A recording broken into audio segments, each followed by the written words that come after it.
মধ্যবিত্তর কাছে ফ্লাইটে ওঠা অনেকটা ড্রিমের মতো, আর একবার যদি এই ড্রিম তোমরা সাকসেসফুল করে ফেলো, কিছু আত্মীয় স্বজন তো আছেই বলার জন্য যে দেখেছো কত বড়লোক হয়ে গেছে। যদিও এটা আমার ফার্স্ট ফ্লাইট ছিল না, তাও প্ল্যান করলাম এইবারের কলকাতা টু মুম্বাইয়ের জার্নিটা তোমাদের সঙ্গে শেয়ার করা যাক। আর এয়ারপোর্টে গিয়ে কিছু নতুন জিনিস দেখলাম যেটা কিছু মাস আগে আমি দেখিনি।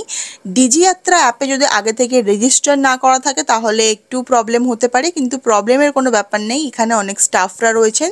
এখানে একটা ছোট প্রসেস করতে হবে যেখানে তোমরা এটা পাবে আর এটার সাহায্যেই তোমরা এন্টার করতে পারবে, আদারওয়াইজ এন্টার করতে পারবে না। একটা অদ্ভুত ব্যাপার হলো, যখনই আমি এয়ারপোর্টে যাই আমি দেখি মানুষ আলাদাই রকম সিরিয়াস থাকে। এত সিরিয়াস থাকার রিজনটা কি আমি আজ পর্যন্ত জানতে পারলাম না, কিন্তু আমার মনে হয় ওদের হয়তো হাসলেই ফাইন লাগবে, তাই জন্য হয়তো হাসা বন্ধ। যাই হোক, আমি তো একেবারেই সিরিয়াস হতে পারলাম না আর হাসাও বন্ধ করতে পারলাম না, কারণ যদি তোমার সঙ্গে বাঙালি মা ট্রাভেল করে তুমি একেবারেই বোর হবে না। সেটা কেন বলছি সেটা তোমরা ব্লগটা দেখলেই বুঝতে পারবে।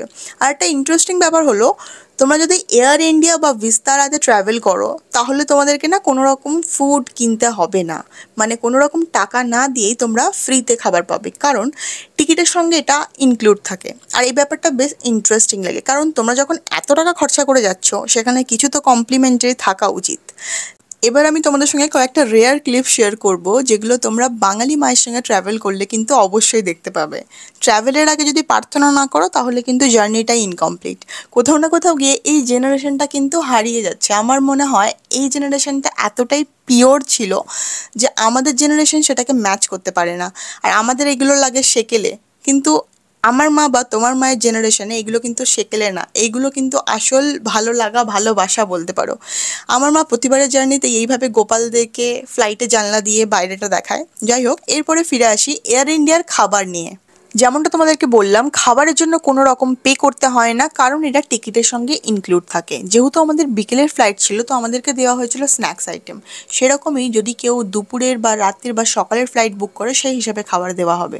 তো প্রথমেই ছিল পনির রোল, আর পনির রোলের সঙ্গে ছিল ফ্রেঞ্চ ফ্রাইয়ের ভাই, মানে পটাটো ওয়েজেস।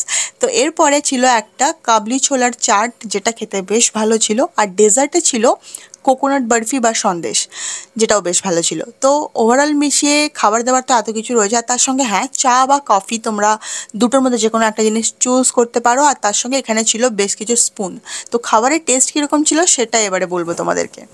প্রথমেই বলি কাবলি ছোলার চাট নিয়ে, যেটা খেতে বেশ ভালো ছিল আর আমার মায়েরও বেশ ভালো লেগেছিল।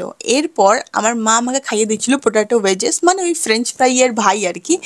আমাদের বাঙালিদের কাছে এটা কিন্তু আলু ভাজাই, আমি তো আলু ভাজাই বলবো, কারণ এটার মধ্যে কিছু টুইস্ট ছিল আর নামটা আলাদা ছিল, আর কিছুই না। তার সঙ্গে পনির রোল যেটা বেশ ভালো ছিল খেতে, আর পনির পুরো ভরে ভরে ছিল এর ভেতরে, তো বেশ ভালো লেগেছে আমার। আর 2-3 ঘন্টা জার্নির মধ্যে যদি থাকে কমপ্লিমেন্টারি ফুড, কখন যে সময় কেটে যায় তাহলে বোঝাই যায় না। আর গল্প করতে করতে এসে গেল চা আর কফি। মায়ের জন্য একটা কফি, আমার জন্য একটা চা বললাম, কারণ চা প্রেমী মানুষ আমি, আমি কফি পছন্দ করি না, সেক্ষেত্রে চাটাই বললাম।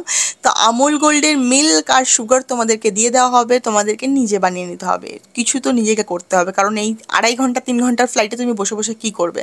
তো সেক্ষেত্রে ঠিকই আছে, টাইম পাস করার জন্য নিজের কফি নিজের চা নিজেই বানিয়ে নাও। এরপর চা কফি খেতে খেতে গল্প করা যাক, কিন্তু তার আগে বলি খাবার দাবার নিয়ে কিন্তু কোনো কমপ্লেন নেই, খাবার দাবার খুবই ভালো ছিল। চা কফি নিয়ে আমি কোনো কমেন্ট করতে চাই না, কারণ তোমরা এটা মানে দেখেই বুঝতে পারছো কী হতে পারে, মানে গরম জল নাকি চা কফি বলা যাবে না। বাট ঠিক আছে, কিছু জিনিস কনসিডার করা যায়, কারণ এখানে তো আর তুমি নিজে চা বানিয়ে খেতে পারবে না, তো এখানে তোমাকে এইভাবেই খেতে হবে, কিছু করার নেই। তো এটাই আমি বলতে বলতে মায়ের সঙ্গে যাচ্ছিলাম যে সব কিছু ভালো ছিল চা কফি বাদ দিয়ে, কিন্তু আমার মা এখানে পজিটিভভাবে বললো সব কিছুটা ভালো হয় না। তো এখানে আমি বললাম চলো ঠিক আছে, এটাকে অ্যাডজাস্ট করাই যেতে পারে। এই করতে করতে আমরা পৌঁছে গেলাম মুম্বাই। এরপরে ব্যাগেজ কালেক্ট করার জন্য দাঁড়িয়েছিলাম। আর আর বেশি বড় করলাম না ব্লগটা, তোমাদেরকে জাস্ট এয়ার ইন্ডিয়ার জার্নি আর তার সঙ্গে খাবার দাবারের রিভিউ দেওয়ার জন্য আমি ব্লগটা করেছিলাম আজকের। তো এইটুকুই ছিল আজকের ব্লগ। এরপর মুম্বাইয়ের কিছু ব্লগ আসতে চলেছে, তো তোমরা সঙ্গে থাকো, দেখতে থাকো। আজকের মতো টাটা।